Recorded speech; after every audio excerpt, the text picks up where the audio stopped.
শীতটা বেশ ভালোই জমিয়ে পড়েছে, তাই সকাল সকাল চলে এলাম আজ উপসরপঞ্চে চা খেতে।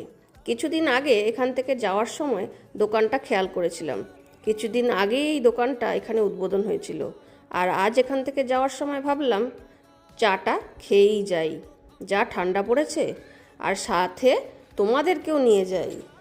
চলো উপসরপঞ্চের চা খেয়ে তোমাদেরকে জানাই কেমন খেতে লাগলো।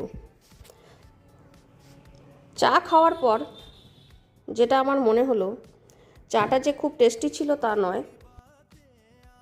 ভেবেছিলাম যে ভালো টেস্ট হবে, কিন্তু চায়ে সেরকম কোনো আদার ফ্লেভার বা কোনো মশলার ফ্লেভার পাইনি। যেটা ফ্লেভার পেয়েছি সেটা হলো একটা গুড়ের ফ্লেভার ছিল, মিষ্টি গুড়ের যে ফ্লেভার সেটাই পেয়েছি।